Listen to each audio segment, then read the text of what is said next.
Welcome to the project Together for Dialogue.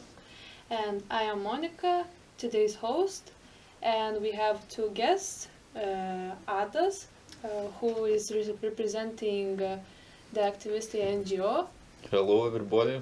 and we also have Viktorija, who is representing City Council. Nice to be here.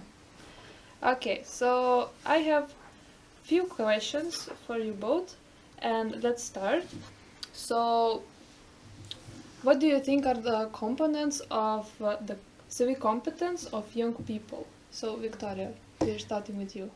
Well, I think there's a bunch of components that including civic competence, and for me, the main competence is like understanding of political and social structure of the country in a local level, in a global level as well. Also critical thinking, involvement into community activity, and critical view and at media sources. So I would consider that there is main components of civic activity of young people.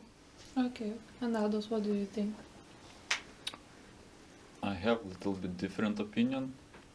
I For want to in- listen. For instance, okay, if you want to be active civil participant, first thing, it's a foundation what you must have is like communication.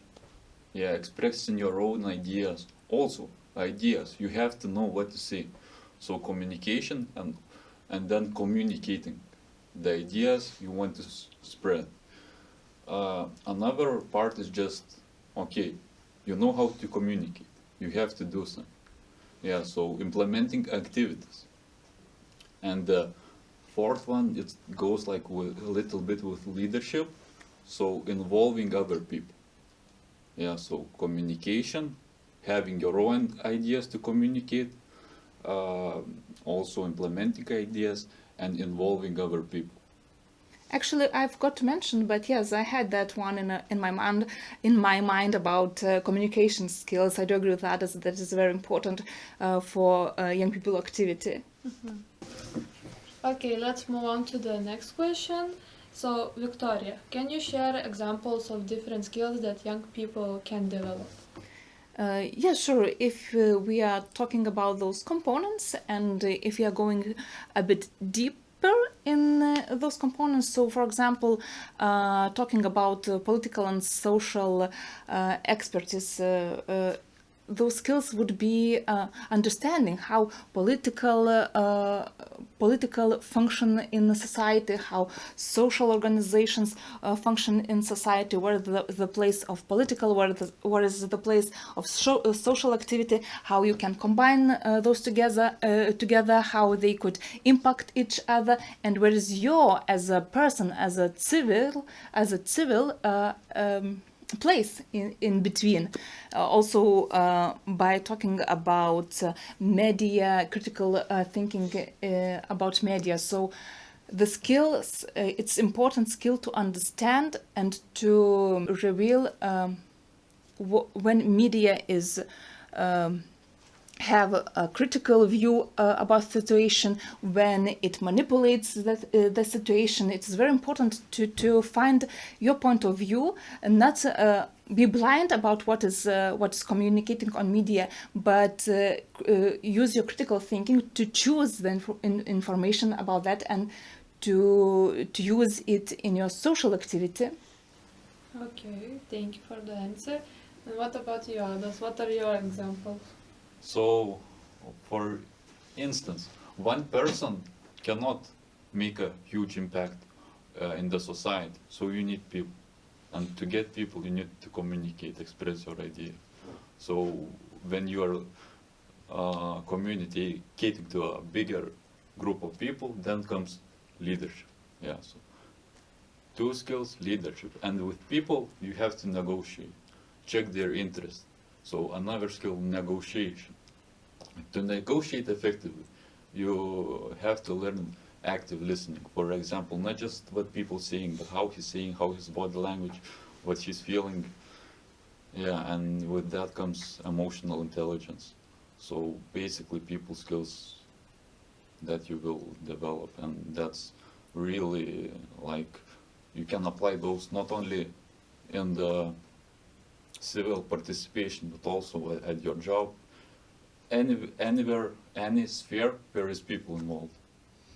Also, I think we didn't mention other important thing. It is community involvement when we are talking about volunteering and your activities in your community, and those skills that others mentioned and I was talked before.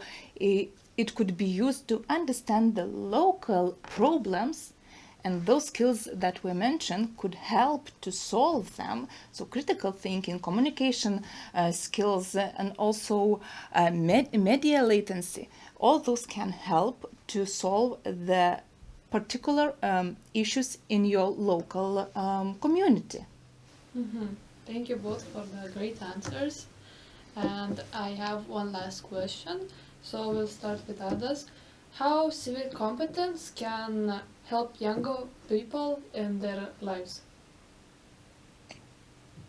Skill development.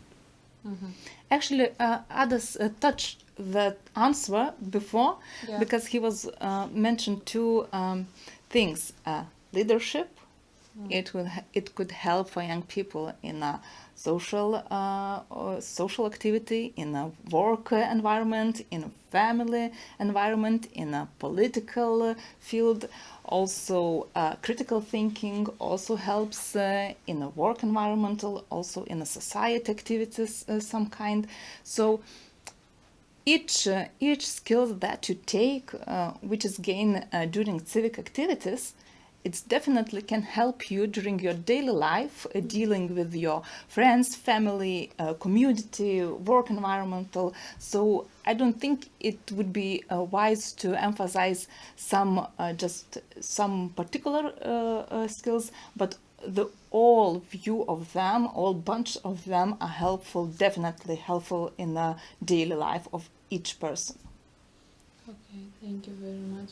And from my perspective, even though I was not really participating before in civic activism, but as I more participate, I get this mindset of and knowledge how to be also a leader and all these kind of other skills. So Happy for you. Good for me. So thank you for answering my questions, and that is all. See you next time.